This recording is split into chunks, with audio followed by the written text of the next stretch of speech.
Hello everyone, कैसे हैं आप सब लोग। उम्मीद है सब लोग बढ़िया होंगे, अच्छे होंगे और अपनी मैथ्स की तैयारी बहुत अच्छे से कर रहे होंगे। आज हम लोग मिल रहे हैं क्लास 9th के चैप्टर 2 की सेकंड वीडियो में।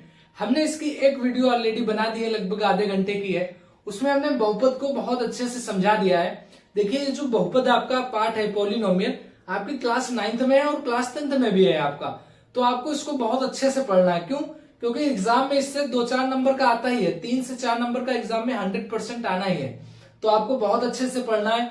हमने आपको एकदम जीरो से एकदम एडवांस लेवल तक, जीरो से हीरो लेवल तक आपको पढ़ाया है। इसमें इस प्रकार से हमने पढ़ाया कि आपका क्लास 9th का तो पूरा कवर ही हो, क्लास 10th का भी आपका पूरा जो है कंप्लीट हो जाए। क्यों? क्योंकि क्लास 9th का बहुपद, क्लास 10th का बहुपद दोनों लगभग सेम है। क्लास 9th में भी जितना बहुपद में दिया है उतना ही आगे भी है। तो आपको इसको बहुत अच्छे से तैयार करना है, बहुत अच्छे से पढ़ना है। तो हमने इसका एक थ्योरी वाला वीडियो बना दिया है लगभग आधे घंटे का, जरूर से उसको देख लीजिएगा बाद में अगर आपने अभी तक नहीं देखा है।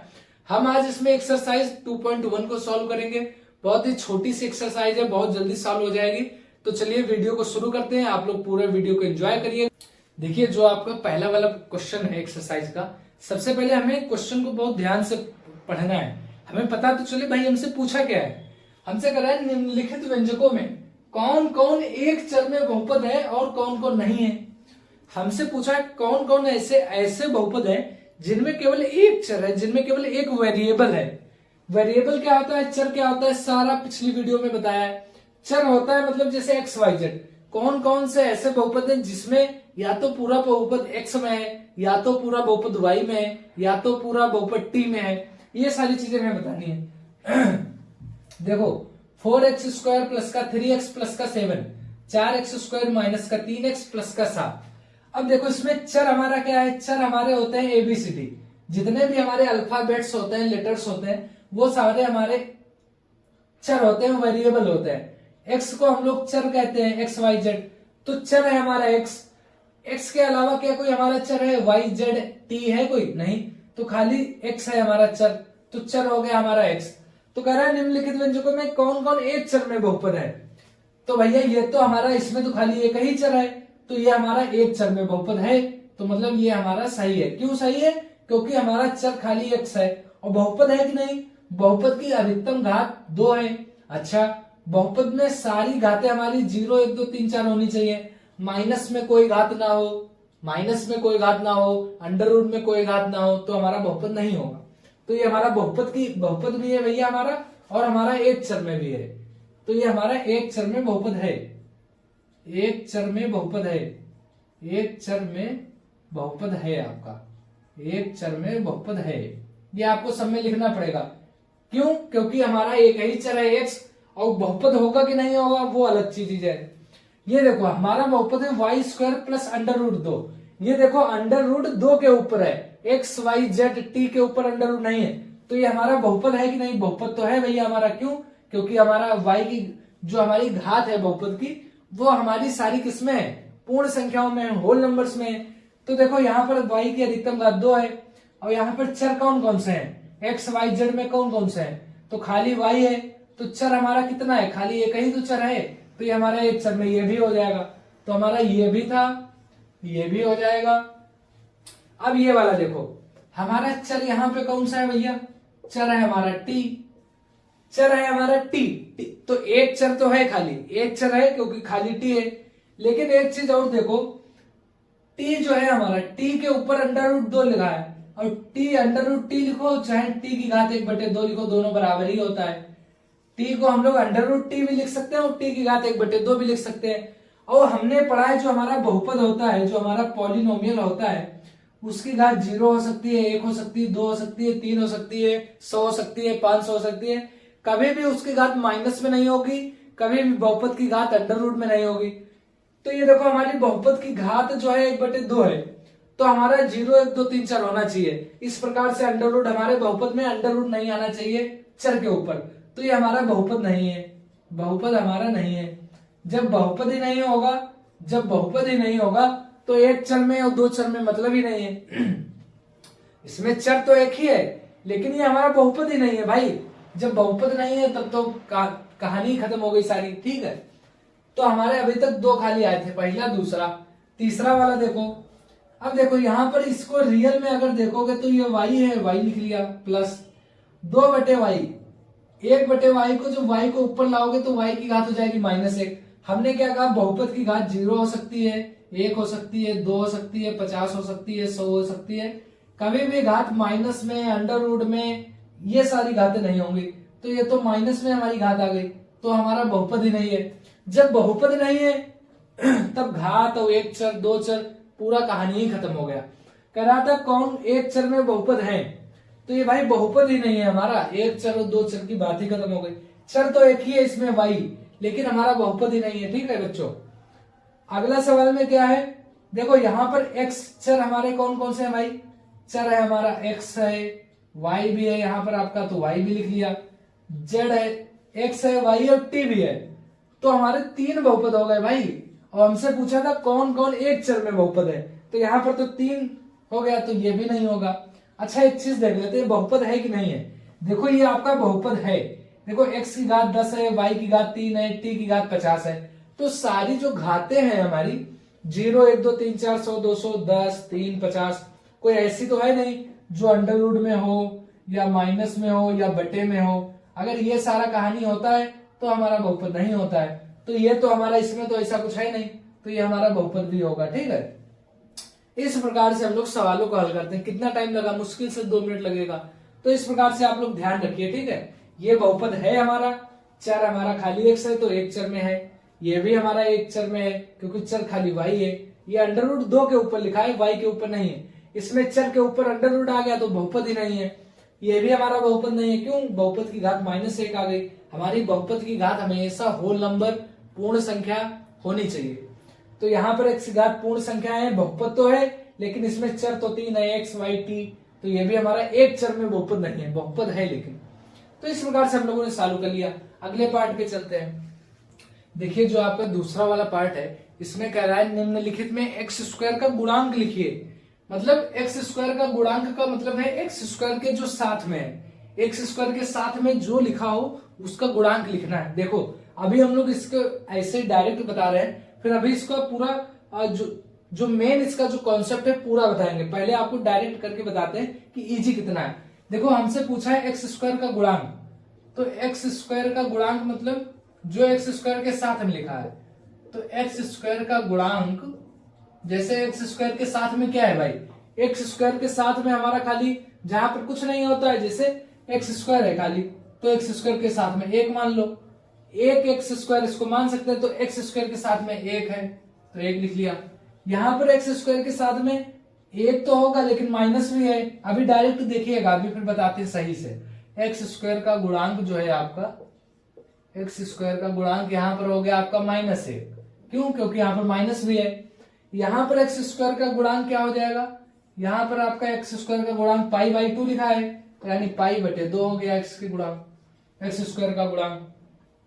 यहां पर एक्स स्क्वायर ही नहीं है, तो यहां पर एक्स स्क्वायर नहीं है भैया, एक्स स्क्वायर का गुणांक तो हो गया आपका 0।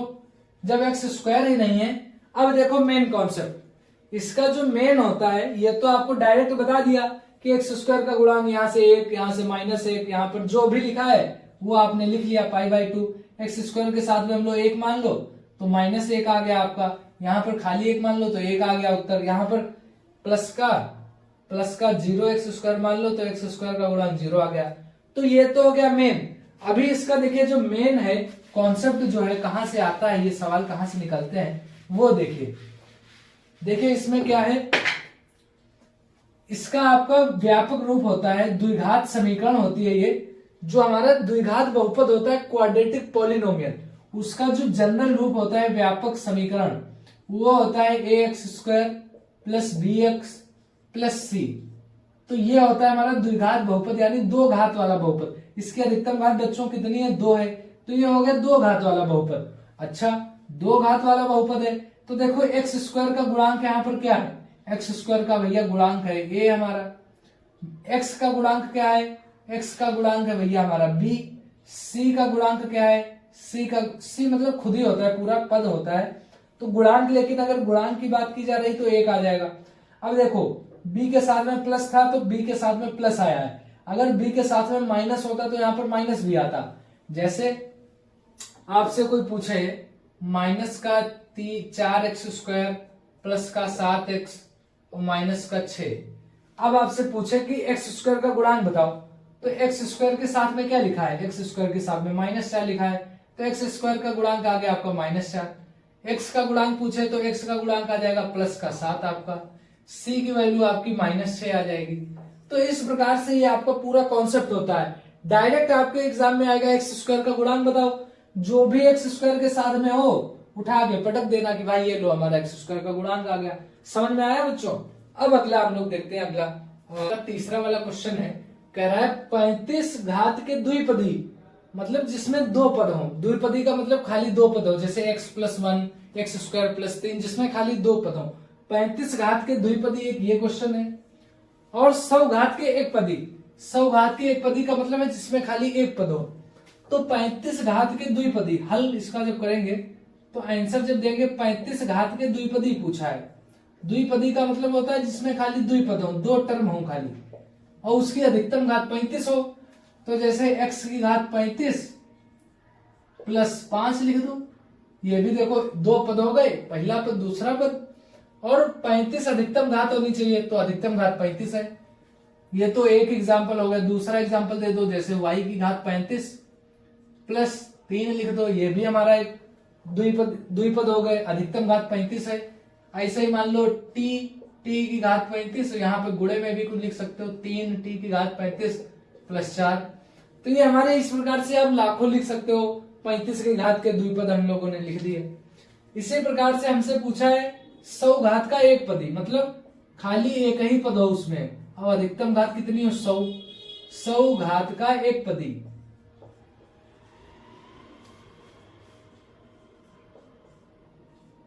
देखो द्विपदी को कहते हैं बाइनोमियल,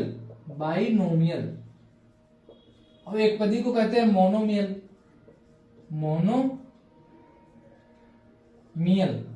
है ना बच्चों? अब हमें लिखना है 100 घात का एक पद, जिसमें एक पद हो। जैसे खाली लिख दो 100 की घात, x की घात 100 एक पद हो गया, y की घात 100 एक पद हो गया। ऐसे लिख दो 5x की घात 100, ये भी एक पद हो गया। लो 4y की घात 100, ये भी एक पद हो गया। तो इस प्रकार से हम लोग बहुत सारे एग्जाम्पल लिख सकते हैं। साल हो गया हमारा क्वेश्चन, इतना सिंपल था।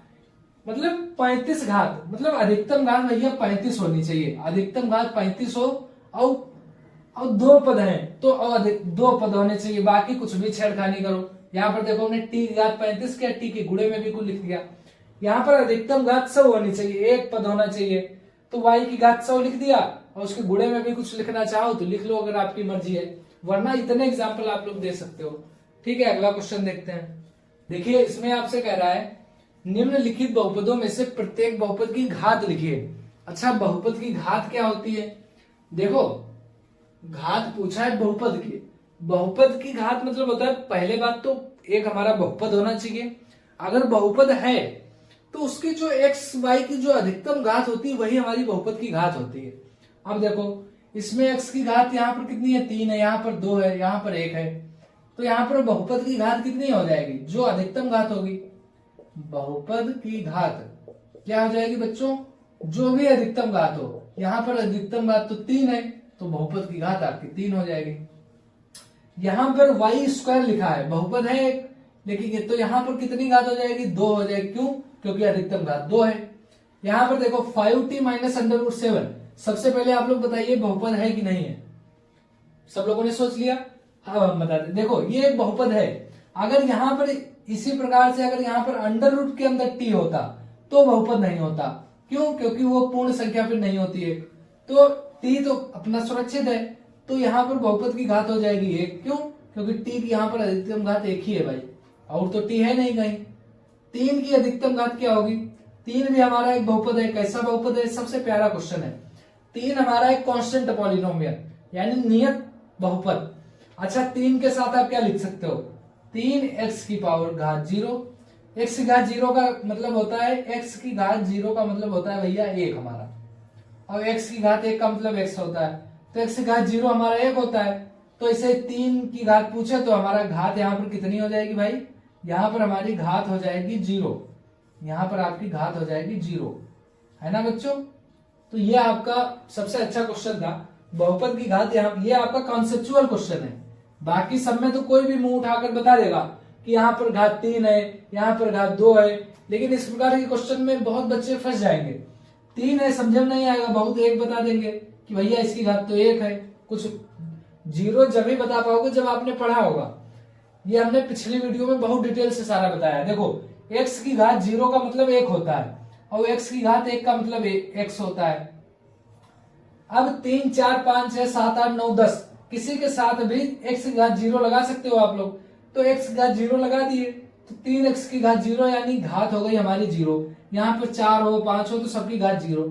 लेकिन आप लोग ध्यान रखना, अगर 0 आ जाए, अगर मान लो अगला क्वेश्चन दिया होता कि बताओ 5वां क्वेश्चन है 0 की घात कितनी होती।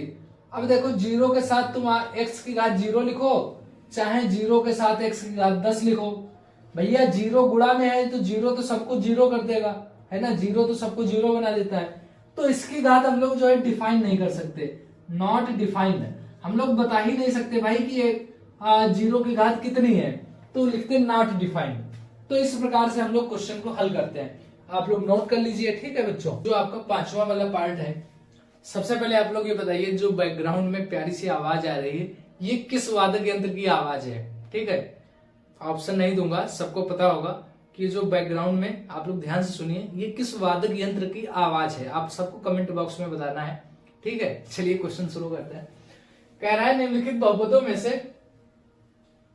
कौन रैखिक है। भैया रैखिक क्या होता है? रैखिक वो होता है जिसकी अधिकतम घात 1 हो। रैखिक मतलब रेखा, जिसकी अधिकतम घात 1 होगी, वो एक, जब उसका ग्राफ बनाओगे तो एक रेखा आएगी। तो निम्नलिखित में से कौन रैखिक है, मतलब अधिकतम घात 1। कौन द्विघाती है, मतलब जिसकी अधिकतम घात 2 हो। कौन त्रिघाती है, मतलब जिसकी अधिकतम घात 3 हो। तो आपको बताना है। देखो यहां पर पहला है x² + x, यहां पर इसकी अधिकतम, x की अधिकतम घात कितनी है, यहां पर x की घात अधिकतम है भैया 2। अगर अधिकतम घात 2 है तो ये द्विघाती है, तो कौन सा हो जाएगा, ये हो जाएगा आपका द्विघाती, क्योंकि भाई 2 घात है तो द्विघाती हो गया। फिर यहां पर देखा भैया x की अधिकतम घात तो 3 है यार, तो हमने कहा घात 3 है, अगर घात 3 है तो भैया ये हो जाएगा त्रिघाती, क्यूबिक त्रिघाती। त्रिघाती को इंग्लिश में कहते हैं क्यूबिक पॉलिनोमियल, द्विघाती को कहते हैं क्वाड्रेटिक पॉलिनोमियल। फिर यहां पर हमने देखा कि भैया y + y² + 4, y की भैया अधिकतम घात तो 2 है। आपने कहा भैया y की अधिकतम घात तो 2 है, तो हमने कहा 2 है तो ये हो गया द्विघाती यानी क्वाड्रेटिक, तो ये हो गया आपका द्विघाती पॉलिनोमियल, द्विघाती बहुपद। द्विघाती को इंग्लिश में कहते हैं क्वाड्रेटिक पॉलिनोमियल। 1 + x, x की अधिकतम घात कितनी है यहाँ पर भैया, भैया यहाँ पर x की अधिकतम घात तो 1 है, तो 1 है तो उसको कहते हैं लिनियर पॉलिनोमियल यानी रैखिक, हिंदी में कहेंगे रैखिक, एक रेखा है यानी लिनियर। तो ये रैखिक हो गया बहुपद हमारा। x की अधिकतम घात 1 है तो रैखिक, 2 है तो द्विघाती, x की अधिकतम घात 2 है तो द्विघाती, 3 है तो तीन घाती। यहाँ पर t है, बहुपद हमारा t चर है, चर t है, तो यहाँ पर घात कितनी है, घात तो भैया 1 है, तो ये हमारा कौन सा हो जाएगा, तो ये हमारा हो जाएगा भैया रैखिक। रैखिक मतलब लिनियर, जिसकी अधिकतम घात 1 होती है वहां पर लिनियर होता है। ये देखो रैखिक है और इसमें पद कितने हैं, 1, तो ये एक पदी रैखिक हो गया। ठीक है बच्चों, ये देखो r², पता नहीं दिख भी रहा है कि नहीं, r², यहां पर अधिकतम घात कितनी है, घात हो गई भैया 2, घात 2 है तो ये द्विघाती हो गया भाई, घात 2 है तो द्विघाती हो गया यानी क्वाड्रेटिक पॉलिनोमियल होगा। पद 1 है लेकिन घात 2 है, घात 2 है तो आपका ये द्विघाती हो जाएगा। इसी प्रकार से यहाँ पर भी पद 1 है लेकिन घात कितनी है, घात है भैया यहाँ पर 3, x की घात 3 है, तो हमने कहा अगर घात 3 है तो ये त्रिघाती हो गया। त्रिघाती 3 घात वाला है, तो त्रिघाती को इंग्लिश में कहते हैं क्यूबिक हम लोग, त्रिघाती को क्या कहते हैं क्यूबिक, द्विघाती को कहते हैं हम लोग क्वाड्रेटिक, क्वाड्रेटिक। अब रैखिक को तो जानते ही हो, लिनियर कहते हैं, लिनियर। तो ये बहुत ही प्यारा क्वेश्चन था। हमारी जो एक्सरसाइज है 2.1 यहीं पे हमारी समाप्त होती है। बहुत ही इजी था, एकदम हंसते खेलते हम लोगों ने इसको खत्म किया।